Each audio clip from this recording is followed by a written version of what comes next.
Bismillahirrahmanirrahim. Alhamdulillah wassalatu wassalam ala Rasulillah sayyidina wa maulana Muhammad ibni Abdillah wa ala alihi wa sahbihi wa man tabi'a hudah, amma ba'd. Qala al-musannif al-imam al-arif billah hujjatul Islam Abu Hamid al-Ghazali rahimahullah wa nafa'ana bi ulumihi fid dharain, amin.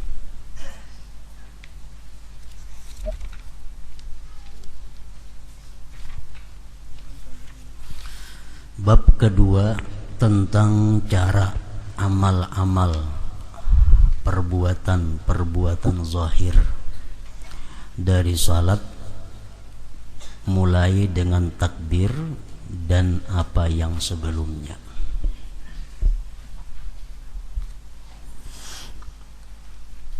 Sayugianya bagi orang yang salat apabila selesai dari wudu dan bersuci dan dari kotoran di badan, tempat dan pakaian, dan menutup aurat dari pusat sampai ke lutut kalau laki-laki, kalau perempuan seluruh tubuh kecuali muka dan dua telapak tangan.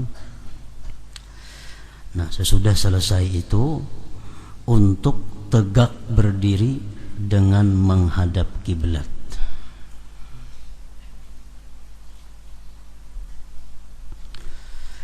Dan mengambil jarak yang enak di antara kedua telapak kakinya dan tidak mengumpulkan keduanya. Jadi berdiri tegak, lalu jarak antara dua batis itu menurut ulama-ulama fikih menyatakan adalah sekurang-kurangnya 4 jari sampai sekilan. Jadi kita meranggangakan dua telapak batis itu 4 jari paling kada, atau paling lebar sekilan jarak antara dua batis. Artinya jangan kurang pada 4 jari, ranggangnya antara dua telapak batis jangan lebih pada sakilan. Dan tidak mengumpulkan keduanya.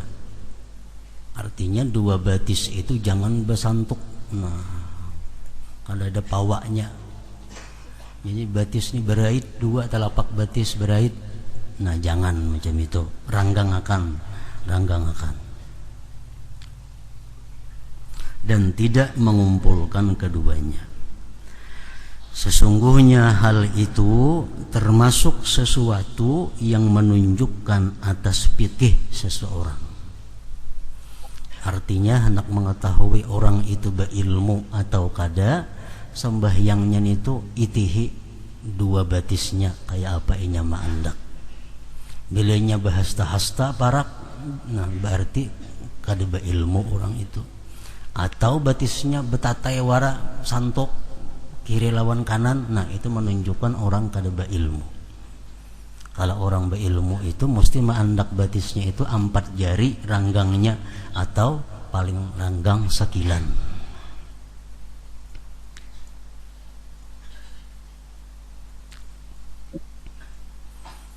Jadi amun kebiasaan ranggang itu terpaksa dilatih dahulu. Kaina ranggang tepang terus. Berpuluh-puluh tahun sudah ranggang itu batis na bahasta-hasta. Lalu mau ubahnya terpaksa perhatian, latihan. Nabi sallallahu alaihi wasallam telah melarang dari merapatkan dua batis tadi, dilarang oleh Nabi. Dan berpincang dalam salat. Yang dimaksud dengan merapatkan adalah menyertakan dua telapak kaki dengan bersamaan. Daripadanya terdapat firman Allah Ta'ala, muqarranina fil asfad, artinya diikat bersama-sama di dalam belenggu. Sedangkan berpincang yang dimaksud adalah mengangkat salah satu dari dua kaki. Jadi antara batis kanan lawan batis kiri ini tinggi sebelah, itu pun dilarang juga. Termasuk di sini adalah batis kiri, batis kanan itu kada rata, ada nang taka maju, ada nang taka belakang. Maandak batis nih, kiri kan nang tak maju sedikit atau kanan kan nang tak maju, itu pun dilarang juga. Atau bertumpu tubuh kepada salah satu di antara dua kaki, itu pun termasuk nang dilarang juga. Nah, jadi awak kita waktu berdiri itu bujur-bujur dipikul oleh kedua kaki kita. Jangan makan sebelah, baik kiri atau kanan. Nah, jadi batis itu mesti rata, jangan ada nang maju sebuting, jangan, atau tertinggi sebuting, jangan juga. Daripadanya terdapat firman Allah Azza wa Jal, As-Safinatul Jiyad, surah Sad, artinya kuda-kuda yang tenang waktu berhenti dan cepat waktu berlari. Nah, jangan kayak batis kuda bermaju sebelah. Nah, itu. Jadi mesti batis kita sejajar. Ini adalah sesuatu yang dipelihara pada kedua kakinya ketika berdiri. Jadi terpaksa diitihi dahulu batis kita nih. Sebelum sembahyang itu kita itihi dahulu batis, rata kada, ranggangnya kayak apa. Nah, ini termasuk kesempurnaan sembahyang, kesempurnaan salat. Kita atur dahulu batis supaya sekadar sekilan ranggangnya. Nah, kemudian lagi andaknya rata, jangan ada nanta mundur tak maju, dan jari-jari batis itu mesti menghadap kiblat. Kayak itu, misalnya kiblat di sana, kayak itu, jangan kayak ini batis. Kebiasaan kalau kada dilatih bisa nang kebiasaan macam itu batis mandak, nah miring ke kanan sebuting, miring ke kiri sebuting. Karena kada terperhatiakan ranggangnya bahasa hasta sudah bahalang kayaknya pulang batis sembahyang. Nah jadi mesti rapatakan batis sekadar sekilan dan rata supaya jari-jari nang 10 ini umpat menghadap kiblat.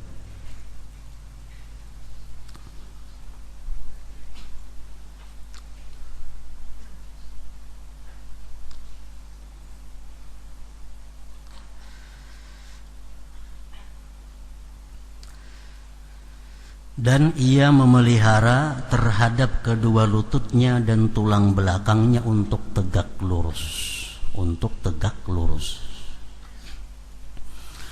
Adapun kepalanya, jika ia mau maka ia membiarkannya lurus seperti berdirinya, dan jika ia mau maka ia tundukkan. Kepala terserah, hendak cagat kayak awak atau tunduk sedikit, nah itu boleh aja kedua-duanya. Tapi baik nang kepala cagat macam ini atau nang tunduk sedikit itu, mata tetap keintang tempat sujud. Masalahnya kepalanya aja nang tegak atau tunduk sedikit, kalau mata tetap disuruh melihat tempat sujud.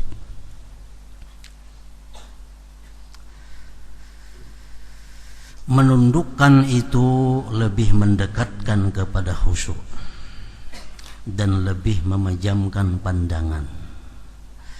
Hendaklah pandangannya terbatas pada tempat salatnya yang mana ia salat padanya. Jika ia tidak mempunyai tempat salat, maka hendaklah ia mendekat ke dinding,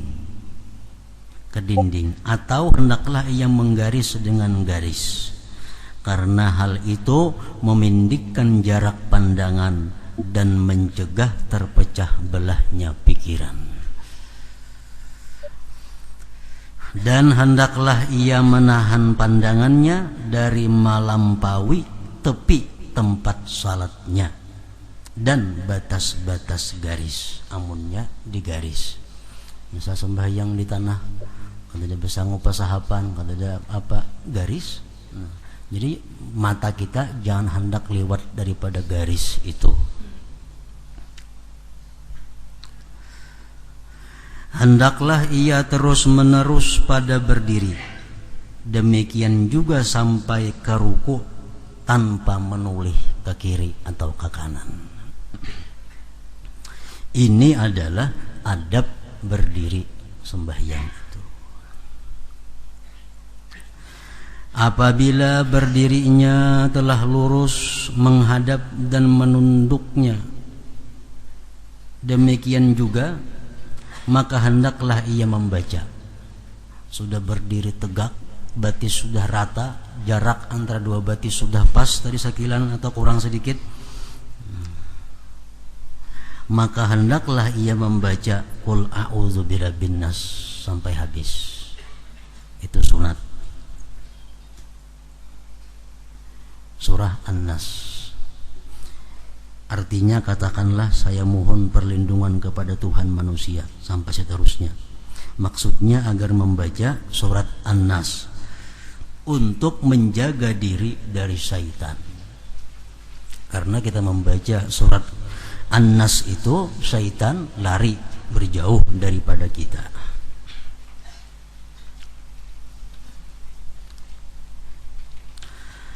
Kemudian hendaklah ia melakukan iqamah. Jadi di sini qul a'udzu birabbin nas dulu hanya rekamat. Jika ia mengharap datangnya orang mengikut dengannya, maka hendaklah ia azan dahulu. Nah, sudah tuntung semuaan itu. Kemudian hendaklah ia menghadirkan niat, yaitu pada waktu zuhur misalnya ia mengata di dalam hatinya, saya tunaikan fardu zuhur karena Allah. Dan sunat juga menutur dengan lisannya, usalli fardaz zuhri lillah, saya tunaikan fardu zuhur karena Allah. Perkataan saya tunaikan untuk membidakkan dari qadaan, untuk membidakkan dari qadaan. Dan kata fardu untuk membidakkan dari sunat. Dan kata zuhur untuk membidakkan dari asar dan lainnya. Hendaklah arti lapaz-lapaz ini hadir di dalam hatinya, karena itu adalah niat. Sedangkan lapaz-lapaz ini adalah pengingat atau sebab-sebab untuk menghadirkan makna arti-arti itu.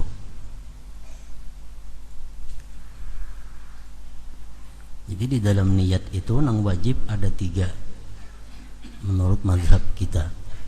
Yang pertama yang wajib itu adalah usalli, aku sembahyang. Yang kedua fardu. Yang ketiga zuhur atau asar atau maghrib. Adapun yang lainnya itu 4 rakaat tunai karena Allah Ta'ala itu sunat. Makmuman sunat juga, kecuali sembahyang Jumat. Nah makmumannya wajib dibuat, wajib dimasukkan.